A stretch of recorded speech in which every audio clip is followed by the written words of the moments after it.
โอ้โห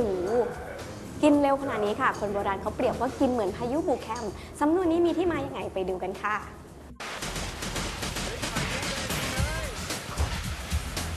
นับเป็นข่าวภัยธรรมชาติที่น่าตื่นตระหนกไม่น้อยค่ะเมื่อพายุได้สร้างความเสียหายถึงขั้นทำให้อาคารบ้านเรือนและร้านค้าในจังหวัดสมุทรสาครพังราบเป็นหน้ากลองปรากฏการณ์นี้นอกจากเรียกตามลักษณะทางธรรมชาติได้ว่าเป็นพายุงวงช้าง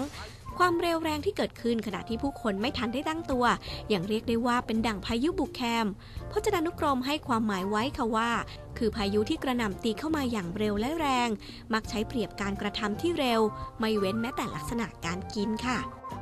คำว่าพายุนะครับก็ถูกใช้จริงๆหลายสำนวนพายุจริงๆในทางความหมายของทางวิทยาพายุหมายถึงลมที่แรงแล้วก็มีความแปรปรวนอยู่ภายในกระแสลมคือลมไม่ได้พัดทิศทางเดียว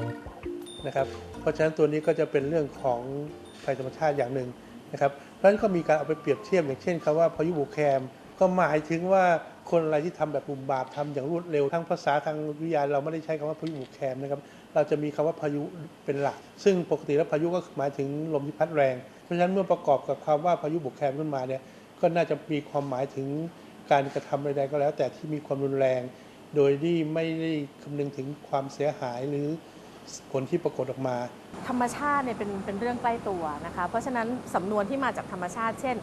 ดินฟ้าอากาศน้ำเนี่ยก็เยอะอยู่แล้วถ้าเราไปค้นสำนวนเกี่ยวกับน้ำเนี่ยจะเยอะมากเลยถ้าเราฟังคำว่าพายุเนี่ยเราจะนึกภาพเหมือนกับเป็นลมที่แบบค่อนข้างรุนแรงกว่าปกตินะคะแล้วเวลามาทีน่าจะสร้างความเสียหายบางครั้งตัดสินใจอะไรหุนหันพลันแล่น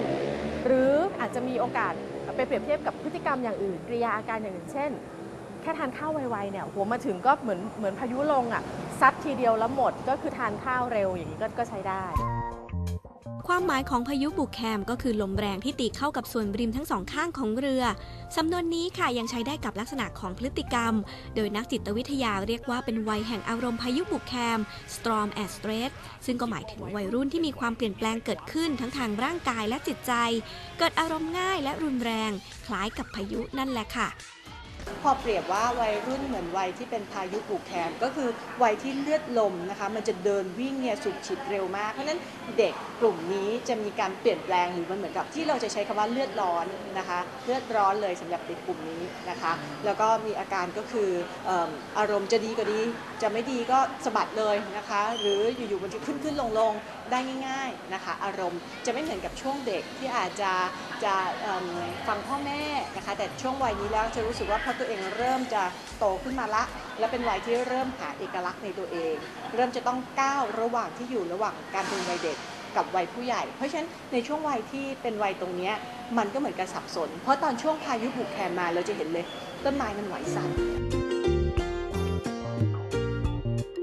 ขณะที่สำนวนไทยนำพายุมาเปรียบในทางลบเป็นส่วนใหญ่สำนวนภาษาอังกฤษกลับตีความสองแง่ค่ะเช่นหมายถึงการทำอะไรด้วยความกระตือรือร้นหรือมีชีวิตชีวา